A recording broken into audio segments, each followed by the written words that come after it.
Paroisse invisible. Et au début de cette petite célébration, traçons sur nous le signe de la croix, car c'est Dieu qui nous rassemble au nom du Père, du Fils et du Saint-Esprit. Amen. Prenons un temps de silence, de prière pour nos frères et sœurs malades, pour ceux qui traversent une période difficile, qui vivent le confinement de manière douloureuse. Prions pour les soignants, prions pour les défunts. Je vais maintenant allumer une petite bougie pour manifester notre désir d'être unis les uns aux autres.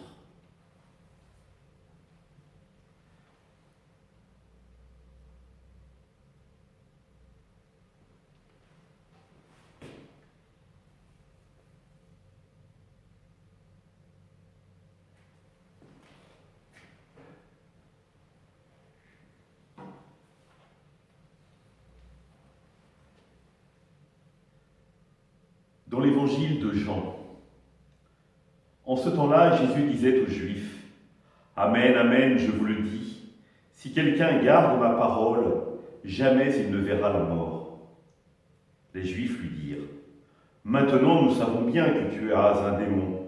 Abraham est mort, les prophètes aussi. Et toi tu dis, si quelqu'un garde ma parole, il ne connaîtra jamais la mort.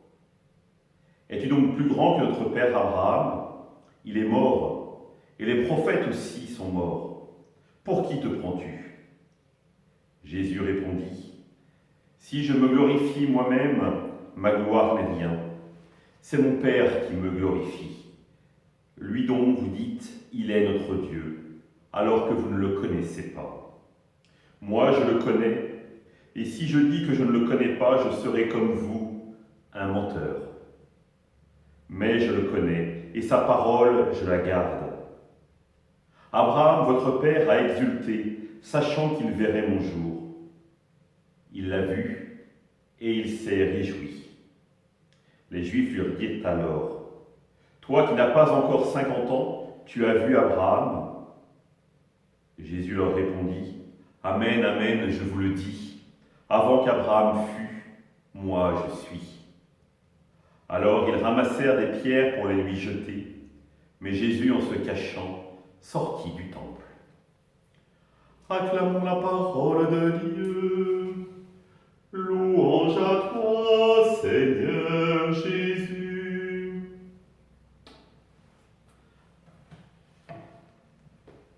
Frères et sœurs, que venez-vous de faire ? Avez-vous écouté la parole de Dieu ? Ou avez-vous entendu la Bible ?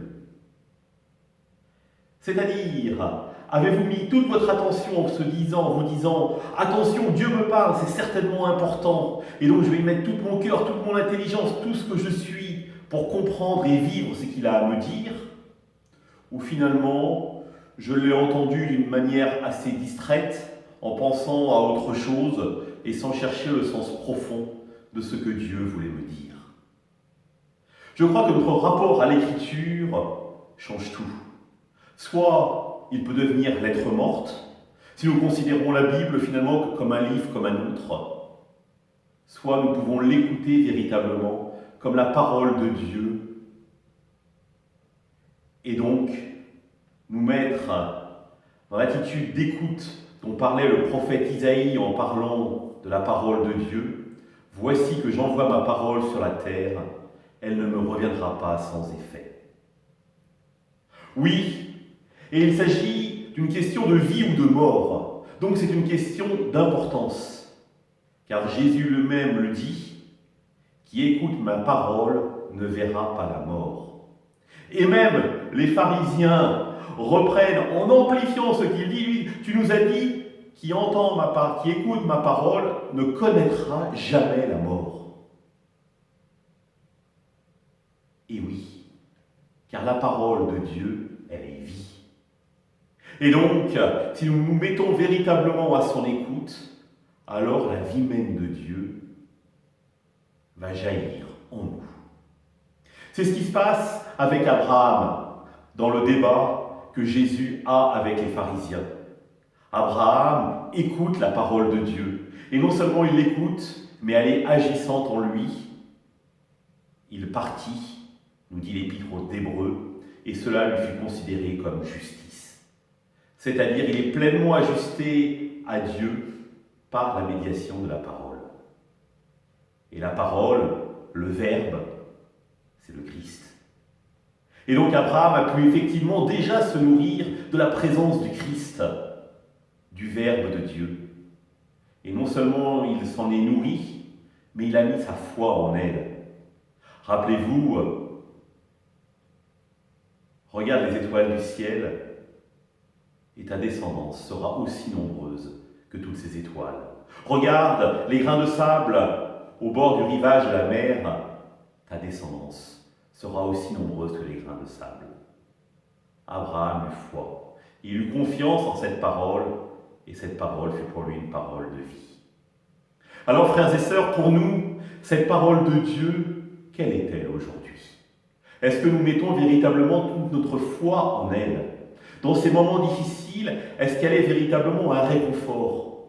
Dieu qui nous parle à l'oreille, comme un ami parle à son ami. Sommes-nous véritablement prêts à nous nourrir de cette parole, à prendre du temps pour la goûter, pour la méditer, pour l'intérioriser, pour mesurer les fruits qu'elle porte en nous? Alors oui, si véritablement nous commençons à nous nourrir de cette parole, croyez-moi, la mort n'aura jamais le dernier mot, car la vie de Dieu nous habitera, et avec elle, nous passerons la mort. Rappelez-vous ce que dit le psalmiste au psaume 22.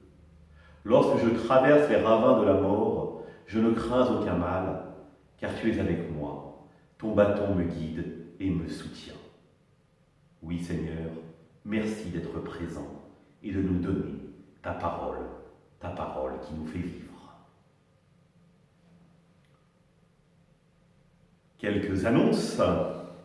Alors d'abord pour les enfants, je vous rappelle les enfants qu'il nous faut absolument décorer les murs blancs de l'oratoire pour qu'on puisse fêter Pâques tous ensemble dimanche prochain, dimanche dans 10 jours, donc j'attends vos dessins. Et ce soir, je vous envoie aussi une petite histoire, l'histoire de Joseph, le fils de Jacob. Pour les adultes, nous sommes jeudi soir, donc il est temps de vous arrêter pour partager ensemble, en couple. Donc je vais mettre à votre disposition un texte qui va vous aider à réfléchir avec 2 ou 3 questions. Enfin, pour ceux qui vivent la retraite paroissiale, j'espère qu'elle se passe bien. Vous aurez accès au volume 2 de la retraite à partir de ce soir. Je vous souhaite une bonne journée, une bonne soirée à tous. À demain. Au revoir.